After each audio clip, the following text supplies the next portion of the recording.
If you have been paying attention to the news throughout 2018, you probably know about the ongoing trade war between the US and China.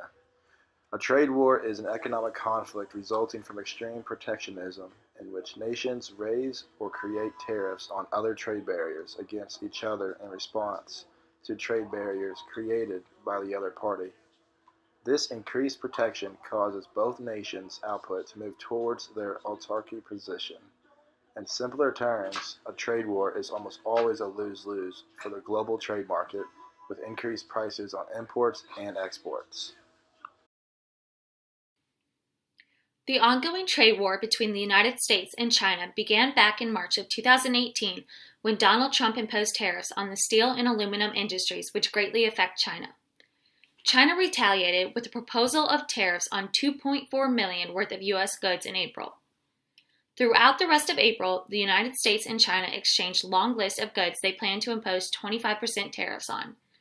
Trump took action in June with a 25% tariff on 50 billion worth of Chinese goods.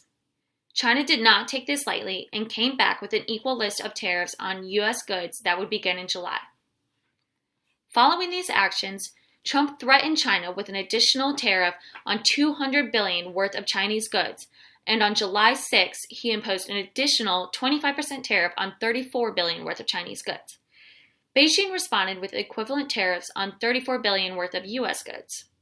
However, as of December 2nd, the United States and China reached a temporary truce. This means that for 90 days, Donald Trump has agreed to not raise tariffs on 200 billion worth of Chinese goods from 10% to 25%. If an agreement by then is not reached, then the tariffs will indeed be raised. In exchange for this pause in increasing tariffs on Chinese goods, China has agreed to purchase a very substantial amount of American goods and make the opioid fentanyl a controlled substance. The industries China has agreed to make large purchases from include agricultural, energy, and industrial sectors. This so-called ceasefire on the trade war likely came about after talks among Donald Trump and Xi Jinping. Only time will tell what will happen during these 90 days.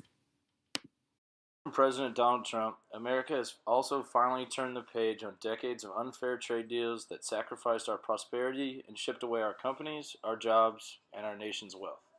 The era of economic surrender is over.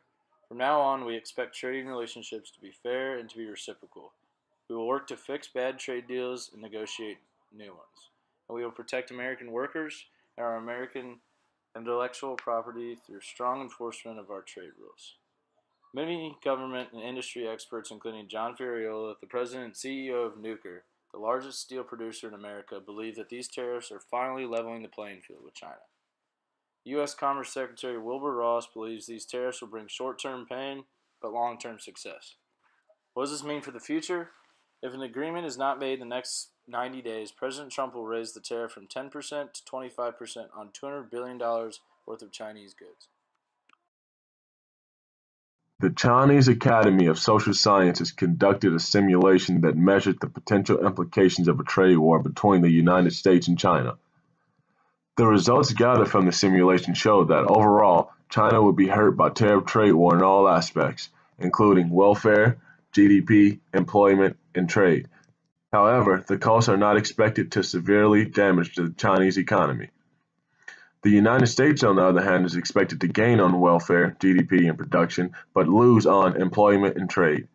Since both of these nations maintain a large economy, their actions would affect the entire world. This simulation also predicted that most large and developed nations would see positive benefits from a trade war between the U.S. and China. As trade decreases between the U.S. and China, trade will increase between other nations as a result. Smaller and less developed countries are predicted to see significant negative impacts on their economy. The best thing for everyone in this situation would be to come to an agreement and prevent a trade war.